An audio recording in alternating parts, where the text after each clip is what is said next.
Good evening. My name is Mrs. Douglas. I'm the 8th grade language arts teacher here at Woodbridge Middle School. I prepared a small Google slideshow so that way you can see what is going to happen this year in language arts. So just a little bit about me. I studied literature and journalism at the University of Nevada, Las Vegas. I'm currently studying for my master's in education and public school administration. I have lived in Woodbridge for 9 years. I moved here from Las Vegas, Nevada. This is my 5th year of teaching and my 2nd year in the district. I began my teaching journey in Perth Amboy, New Jersey, where I taught at-risk high school juniors and seniors. It was truly one of the greatest experiences that shaped the educator that I am today. So that's why I feel it's necessary to share that wonderful bit of information with you. My goal this year is to make each of my students a passionate reader and writer. I understand that's a lofty goal for some students who aren't really as interested in opening a book or even writing an essay. But I can assure you that my passion does translate, and I really do work to turn each child into a wonderful reader and writer. Just some class expectations. Students are expected to attend Google Meet daily from Monday to Thursday during our block, which is from 10:05 to 11:05. Students are expected to contribute to class conversation either verbally or through the chat box on Google Meet.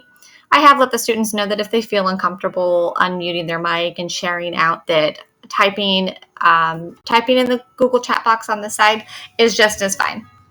The district does require that students' video cameras are turned on to simulate a regular class setting, and students are expected to complete their assignments within the allotted time. I'm always available to provide extra help or answer questions during the Block 3 office hours, which on Friday, they occur the exact same time as our traditional block, which is 10:05 to 11:05.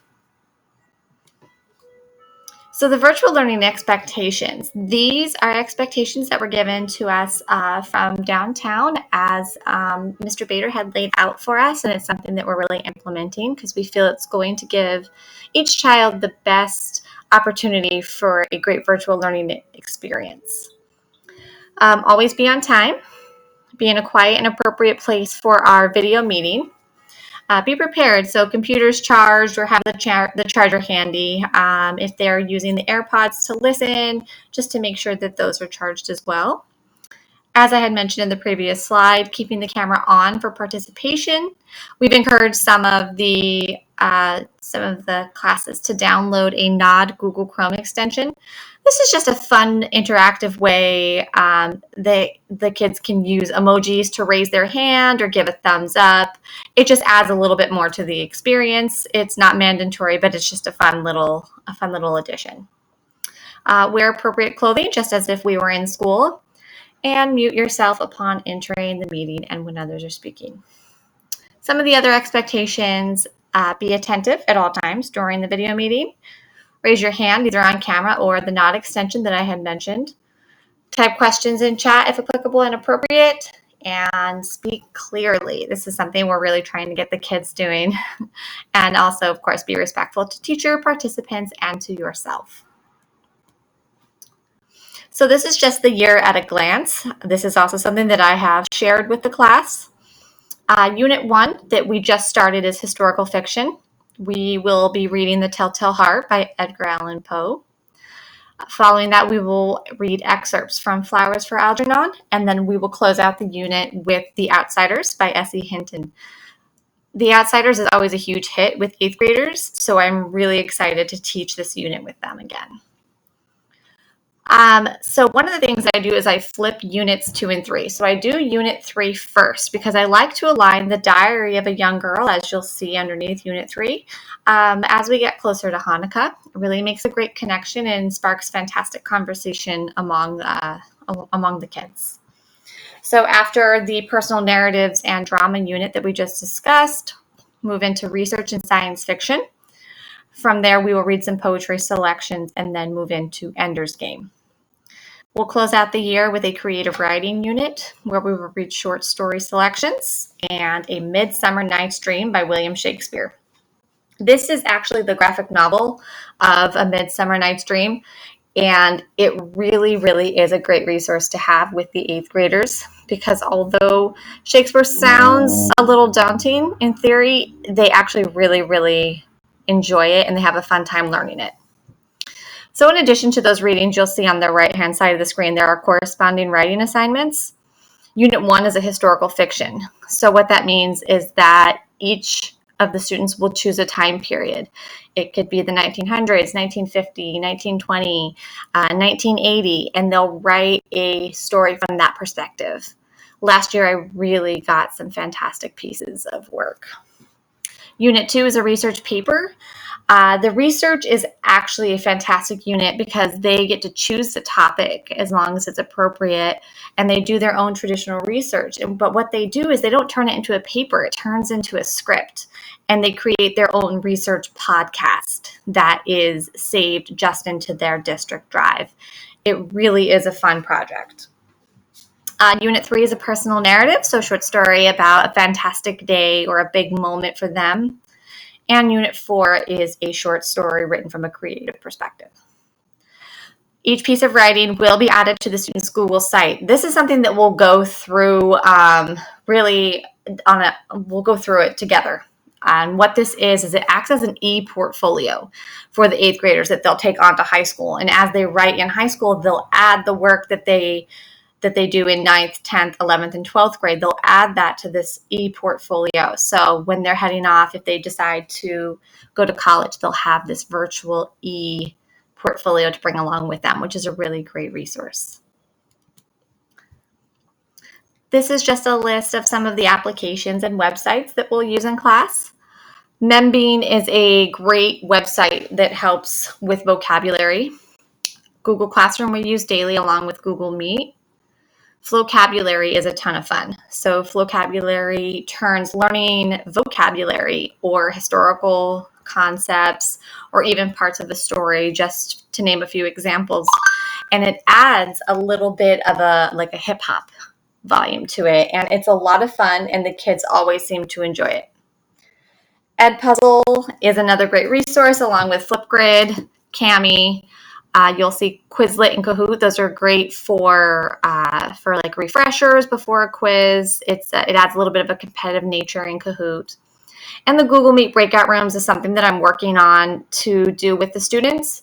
So what this will do is it'll allow me to place students in different Google Meets that only I can access. So what they'll be able to do is be in there with maybe 4 other classmates where they can collaborate on an idea. They can read together, they can discuss questions, and I can pop in and out and see how the conversation is going, and it is always being monitored by me, but it does simulate that idea of a group work like we would have in the classroom. Additional resources. I did add a free virtual library to my Google site in case any student would like additional reading time or any kind of literature. It is free to them. This is an example of my little Bitmoji Google Classroom. This is just to kind of add a little bit of fun, a little bit of interaction while we're doing virtual learning. You'll see the agenda from Tuesday on the whiteboard. We signed up for Membean. We did a pre-reading activity for the Telltale Heart and then moved into a web quest where we explored a little bit about Edgar Allan Poe. We all shared out the different things that we learned about him. The great thing about this is I change up the pictures whenever the theme changes. So right now we're talking about Edgar Allan Poe as we get to read. So I got to put a picture of him up on my shelf. Down here, you'll see the different books. So here's the Telltale Heart. Down here, we have The Outsiders and the Diary of Anne Frank, just for example. And what I can do with this is add little hyperlinks to it. And what the students could do is click on those books and it'll access it to the PDF for them. So if they can't seem to find the reading, all they'll need to do is click back into our virtual Google Classroom and they can just take the book off the shelf, essentially. Speaking of that, there is no need for you to buy any of the literature. It is all provided by the district. We have PDFs of all of our readings. We do have hard copies, but right now with us, with being on distance learning, the PDFs are going to be the safest and the best thing for us to do. once we get the iPads out, once things start coming back in, the great thing about the iPad is downloading the book onto the tablet. There's a more interactive feature that I use called Notability that allows us to highlight and annotate within the text. So if there's a big moment that happened in the Telltale Heart, I can have the students highlight it and then write a little note to themselves on the side to remember this for part of their project, or maybe they have a question, they just can circle it, and then at the end when we ask for questions, they can ask about whatever it is that they circled within the text.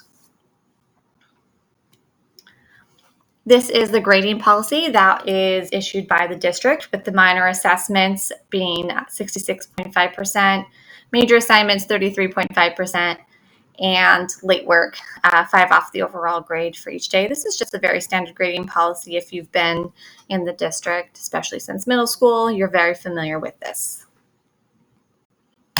And finally, just some of my contact information, my email, my Twitter. On Twitter, if you follow me, one of the fun things I like to do is share some of the kids' projects that they do.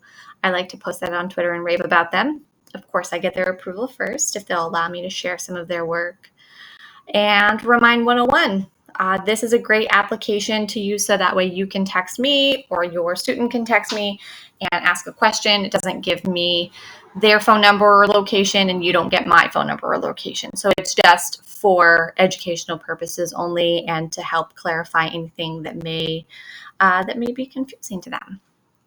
I look really, really forward to working with each and every single one of your children. I appreciate the opportunity to be a part of their lives, and I look forward to a wonderful year.